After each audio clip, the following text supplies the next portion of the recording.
چار بڑے 5 بلکہ ان کے دور میں بنے. اب وہاں بجلی بھی نہیں بن رہی, پیسے بھی ہم دے رہے ہیں جس کو کیپیسٹی پیمنٹس کہتے ہیں.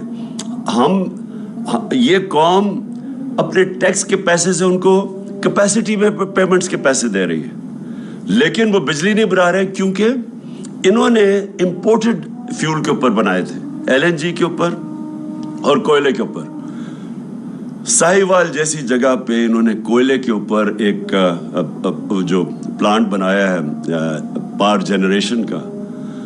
آپ سوچیں کہ وہاں سارے کراچی سے سارا کوئلہ ادھر ٹریول کر کے آتا ہے ساہیوال. یعنی جس نے بھی یہ بنایا ہے اسی کو جیل میں ڈالنا چاہیے کہ کیا سوچ کے بنایا تھا. ماحولیات کے اوپر علیحدہ اس کا جو اثر ہے, اور دوسرا اتنی دور باہر سے امپورٹ کر کے کول لے کے, اور اس کی قیمت کتنی ہے, کس قیمت پہ وہ بجلی بنا رہا ہے. تو آج ان کے پاس نہ کوئلے کے لیے پیسے ہیں نہ LNG کے لیے پیسے ہیں. نتیجہ یہ ہے کہ اب یہ پلانٹ چل نہیں رہے جس کی وجہ سے لوڈ شیڈنگ ہے. تو میرا پھر سے سوال ہے کہ اتنی محنت سے آپ نے سازش کی, بیرون ملک کے ساتھ مل کے, یہاں لوگوں کے ساتھ مل کے, غداروں کے ساتھ آپ نے یہ سازش کی, اور آج لوگ آپ سے یہ سوال پوچھ رہے ہیں کہ جب آپ یہ سازش کر کے آ گئے تو اب کہہ رہے ہیں کہ جی یہ سارا کچھ عمران خان اور PTI نے کیا ہے. تو اگر ہم نے یہ کیا تو ہمیں رہنے دینا چاہیے تھا. آج ہم ذمہ داری لیتے ہیں اس چیز کی. ہم بھی IMF کے پروگرام میں تھے, 3.5 سال ہم IMF کے پروگرام میں تھے. کیا ہمیں نہیں وہ IMF کہہ رہی تھی کہ یہ قیمت بڑھاؤ, یا تیل کی قیمت اتنی کرو, یا بجلی کی قیمت اتنی کرو, یا ڈیزل کی؟ تو ہم تو پریشر بھی لے رہے تھے. اور اس دور, یہ ذرا میں اپنی قوم کو کہنا, جس وقت پریشر تھا قیمتوں کا, اور یاد رکھے IMF کا بھی پروگرام تھا, کرونا بھی ہوا جو ساری دنیا میں تباہی مچائی کرونا نے, اور اس دور میں جو انٹرنیشنل جو کموڈٹی سپر سائیکل, یعنی جو انرجی کی قیمتیں اوپر جائیں ساری دنیا میں, وہ بھی اوپر گئیں. اس کے باوجود ہم نے سب سے سستا ملک تھا پاکستان. آج اگر آپ قیمتیں دیکھیں, جس قیمت پہ ہم ڈیزل بیچ رہے تھے, پٹرول بیچ رہے تھے, بجلی حالانکہ کانٹریکٹ انہوں نے سائن کیا, پھر بھی ہم نے قیمتیں روکی ہوئی تھی. ہم نے سبسڈائز کیا ہوا تھا. ہم نے پیٹ کاٹ کے ڈیزل اور پٹرول کو اور بجلی قیمت نہیں بڑھنے دی. IMF پریشر برداشت کیا کیونکہ ہمیں پتا تھا کہ لوگوں کے حالات کیا ہیں. ہمیں پتا تھا کہ یہ ایک انٹرنیشنل عذاب آیا ہوا ہے. کون سی قیامت آئی کہ آج سارا کچھ آسمانوں پہ چلا گیا. جو قیمتیں انہوں نے بڑھائی ہیں 2.5 مہینوں میں, ہمارے 3.5 سال میں اتنی قیمتیں نہیں بڑھی. کوئی چیز لے لیں, آٹا لیں, گھی خاص طور پہ لیں, یہ ڈیزل اور پٹرول, بجلی کی, ابھی تو لوگوں کو بجلی کے بل آنے ہیں. تو بجائے لوگوں کو ان کی دکھ درد سنیں اور کوشش کریں کسی طرح اپنا ذہن استعمال کریں, سوائے اپنی چوری بچانے کے لیے اور NRO لینے کے لیے ذہن استعمال کریں کہ کیسے آپ لوگوں کا بوجھ کم کر سکتے ہیں. بجائے وہ کرنے کے آج ان کو ٹیئر گیسنگ کی ہے, دہشت پھیلائی جا رہی ہے, ڈرایا جا رہا ہے لوگوں کو. میری آج اپنی ساری قوم سے ایک ہی آپ سب کے لیے درخواست ہے, اپیل ہے کہ دیکھیں, ایک پرامن احتجاج ہم سب کا حق ہے. یہ ہمیں جمہوریت ایک حق دیتی ہے, ہمارا آئین حق دیتا ہے. ہمارے جب نے 25 کو جب احتجاج کیا, 25 مئی کو, انہوں نے جس طرح کا ظلم کیا لوگوں کے اوپر, فیملیز پہ, گھر میں رات کو 2-3 بجے گھس کے خواتین کو جس طرح انہوں نے چادر اور 4 دیواری کو, ہماری روایت کو پیچھے رکھ کے جس طرح انہوں نے کیا, اس کی میں مارشل لاء میں تو شاید ایسا ہوتا ہو, کسی جمہوریت میں نے ایسے نہیں دیکھا. میں نے جنرل مشرف کی آمریت کے اندر, وہ بھی ملٹری ڈکٹیٹر تھے, میں نے اس میں اس طرح کا ظلم نہیں دیکھا جو انہوں نے کیا 25 کو. اور اب ہم پھر تماشا دیکھ رہے ہیں. یہ کر کیا رہے ہیں؟ سنبھالی ان سے معیشت سنبھالی نہیں جا رہی, قیمتیں ان سے روکی نہیں جا رہی, باہر پھر رہے ہیں ہاتھ پھیلا کے. وہ ان کی مدد جس طرح کر رہے ہیں, جس طرح میں نے کہا کہ وہ کوئی بھی فری لنچ نہیں ہوتا, یعنی کوئی مفت میں آپ کی مدد نہیں کرتا, وہ کوئی نہ کچھ آپ سے مانگ رہے ہیں. ان کو بھی خوش کرنے کے لیے انہوں نے ہماری نیشنل سیکیورٹی کو کمپرومائز کرنا ہے, وہ بھی اب دیکھتے رہے. تو اب اگر ان کا خیال ہے کہ صرف ظلم کر کے اور تشدد کر کے کسی طرح لوگوں کو کنٹرول کریں گے. ایسے لوگ کنٹرول نہیں ہوں گے. ابھی مہنگائی جہاں تک ہمیں پتہ ہے جولائی میں اور بڑھنی ہے, کیونکہ انہوں نے جولائی میں جو LNG تھی وہ نہیں آ رہی. اب ان کے پاس جو یہ سمجھ رہے تھے کہ یہ باہر سے چیزیں, یہ فیول خرید لیں گے, یہ کوئلہ یا LNG, وہ ان کے پاس وہ وسائل نہیں ہے, کیونکہ قیمتیں اوپر چلی گئی ہیں. لہٰذا میں آج اپنی ساری قوم کو کہہ رہا ہوں کہ میں 2 تاریخ کو ہفتے کی شام کو اسلام آباد میں انشاءاللہ ایک تاریخی ہم کریں گے پروٹیسٹ پرامن, جو ہمیشہ ہم کرتے ہیں پرامن پروٹیسٹ. ہم سارے شہروں کے اندر بھی اب لوگوں کو کہہ رہے ہیں کہ پروٹیسٹ کریں. پشاور, لاہور, کراچی, ملتان, کوئٹہ, جتنے ہمارے بڑے شہر ہیں ادھر بھی ہم پروٹیسٹ کر رہے ہیں, اور ہم یہاں پریڈ گراؤنڈ پہ کریں گے. میں یہ چاہتا ہوں کہ ایک زندہ قوم بن کے ہم سارے ان پروٹیسٹ میں شامل ہوں. ہم توڑ پھوڑ نہ کریں کیونکہ اپنے ملک کو ہی نقصان پہنچتا ہے, لیکن پرامن احتجاج ہم سب کریں بتانے کے لیے کہ ایک جمہوریت میں یہ ہمارا حق ہے اور حکومت کا فرض ہے کہ وہ لوگوں کی آواز سنیں. حکومت ڈنڈے سے کبھی بھی جمہوریت نہیں چلتی. حکومت اگر ڈنڈے برسائے گی اور ٹیئر گیس کرے گی, جمہوریت ایسے نہیں چلتی. جمہوریت چلتی ہے اخلاقی قوت سے, جسمانی قوت سے جمہوریت نہیں چلتی.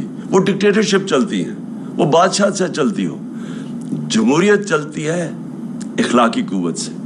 اس گورنمنٹ کو بتانا پڑے گا کہ کیا طریقہ ہے ان کا, اس قوم کو جو ایک دم آپ نے یہ سازش کر کے انہوں نے سب سے پہلے پاکستان میں ایک سیاسی بحران پیدا کیا. سری لنکا کے اندر پہلے معاشی بحران آیا, پھر سیاسی بحران آیا. پاکستان کے اندر پہلے سیاسی بحران پیدا کیا گیا سازش کر کے, جب ملک بالکل ٹھیک چل رہا تھا. ہماری پوری پلاننگ ہوئی تھی, جس طرح میں نے کہا ہم نے روس سے تیل لینا تھا, ہم نے ہندوستان کی طرح اپنے لوگوں کے اوپر بوجھ نہیں پڑنے دینا تھا جو دنیا عالمی منڈی میں تیل مہنگا ہوا ہے. ہمارا پورا پلان بنا ہوا تھا. انہوں نے پہلے ہماری گورنمنٹ پہلے سازش کی, ڈی سٹیبلائز کیا ملک کو, بحران پیدا کیا. اس کے بعد یہ معاشی بحران آیا اور یہ اب ان کے کنٹرول میں نہیں ہے. اور میں واضح کر دوں پھر سے, میں نے اور پھر شوکت ترین کو بھی میں نے کہا کہ نیوٹرلز کو بتاؤ کہ بڑا اچھا آپ نیوٹرل بننا چاہتے ہیں, لیکن یہ یاد رکھیں کہ ملک بہت بڑی قیمت ادا کرے گا اس یہ جو اب پولیٹیکل ڈی سٹیبلائزیشن, یہ جب سیاسی بحران آئے گا اس کی ملک قیمت ادا کرے گا. اور ان سے مجھے پتا تھا نہیں سنبھالا جانا, کیونکہ شہباز شریف کی تو ساری ڈیولپمنٹ اشتہاروں میں ہوتی ہے. صحافیوں کو پیسے دے دیے, PR کر دیے, کبھی 50 ارب کے اس نے اشتہار دیے, اس کے اوپر ہوتی ہے. یہ جو ایک دنیا کے اندر کرائسس آئے جو ہم بڑی مشکلوں سے نکل رہے تھے اس میں سے, اور نکلتے گئے. اللہ کا کرم ہے, جس طرح ہم کرونا سے نکلے, دنیا مثال دیتی ہے پاکستان کی. ہم نکلتے جا رہے تھے اور ہمیں پتا تھا کہ اگر ایک دفعہ سیاسی بحران آیا یہ ہونا ہے, کیونکہ ان کی تو نیت ہی کبھی نہیں تھی, نہ ان کی صلاحیت تھی ملک کو بحران سے نکالنے کی. ان کو تو ہمیں پتا تھا یہ کس لیے آ رہے ہیں, وہ انہوں نے کر دیا. 1100 ارب روپیہ اپنا انہوں نے معاف کروا لیا. 1100 ارب روپیہ, اس کا آدھا بھی اگر ہم سبسڈائز کر دیں تو لوگوں پہ بوجھ نہ پڑے. 500 ارب کی اگر ہم سبسڈی دے دیں اس وقت بجلی اور تیل پہ, ہم روک سکتے ہیں یہ جو پریشر پڑا ہوا ہے عوام پہ. لیکن وہ پیسہ ہضم کر گئے ہیں اور سارا بوجھ انہوں نے عوام کے اوپر ڈال دیا. تو میں اس لیے اپنی ساری قوم کو آج اپیل کر رہا ہوں اور درخواست کر رہا ہوں کہ دیکھیں, ہم توڑ پھوڑ سے ملک کو نقصان ہوتا ہے, لیکن جو ہم کر سکتے ہیں ہم نکلیں, پرامن احتجاج کریں, لوگوں کو بتائیں کہ ہم ایک زندہ قوم ہے. ہم یہ چپ کر کے یہ ظلم جو کر رہے ہیں اس ملک پہ کہ خود اپنے آپ کو اربوں روپے کی کرپشن بچائیں اور یہاں اس ملک پر بوجھ ڈالیں, ہم یہ برداشت نہیں کریں گے. اور یہ جو ایک آخر میں انہوں نے ایک ڈرامہ شروع کیا ہے کہ پاکستان کو انہوں نے نکالنے کے لیے کوئی احسن اقبال نے کوئی ڈرامہ شروع کیا ہے کہ ہم اکانومی کو کیسے ریوائیو کریں گے. اگر آپ نے وہ بجائے یہ سارے پیسے خرچ کر کے یہ ڈرامہ کرنے کے, میں آپ کو آخر میں بتاتا ہوں کہ آپ کیسے آپ کے پاس ایک ہی طریقہ ہے کہ ہماری معیشت کو ٹھیک کیسے کر سکتے ہیں. زرداری خاندان اور شریف خاندان کو جو باہر اربوں ڈالر پڑا ہے, آپ آدھا ہی واپس لے آئے نا تو وہ یہ بحران سے نکل سکتا ہے. صرف ایک راستہ ہے, باقی آپ کے پاس اور کوئی دوسرا راستہ نہیں ہے. اور قوم کے پاس صرف ایک راستہ ہے, صاف اور شفاف الیکشن. صاف اور شفاف الیکشن کے بعد علاوہ کوئی اور دوسرا راستہ آج نہیں ہے.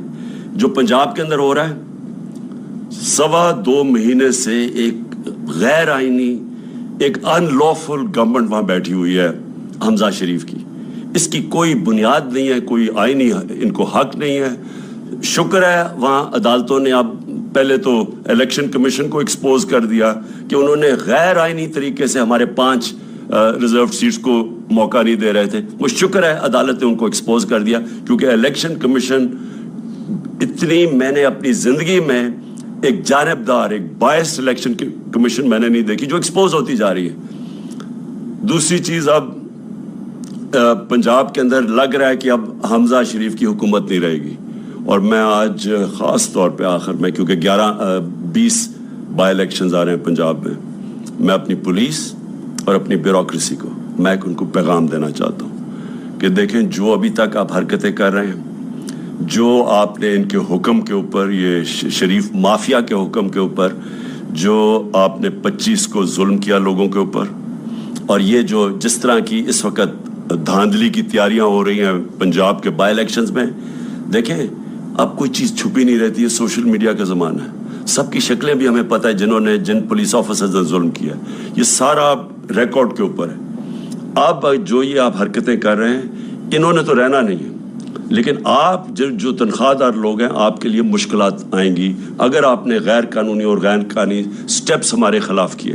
میں یہ صرف آپ کو اس لیے کہہ رہا ہوں کہ ہر تنخواہ دار کا اپنی فیملی کو سنبھالنے کا وہ سوچتا ہے کہ اپنے بیوی بچے ہیں ان کے لیے. تو اگر آپ نے یہ غیر قانونی چیز کی جو ابھی تک آپ کر رہے ہیں, اور جو آپ میں سے کر رہے ہیں, وہ سب کو ان کا ہمارے پاس ریکارڈ ہے. اور جن پولیس والوں کو جس طرح میں نے کہا, وہ تو اب ویڈیو کے اوپر آ گیا ان کی شکلیں. تو دیکھیں یہ ملک بڑی تیزی سے نیچے جا رہا ہے اس سازش کی وجہ سے اور ان لوگوں کی وجہ سے.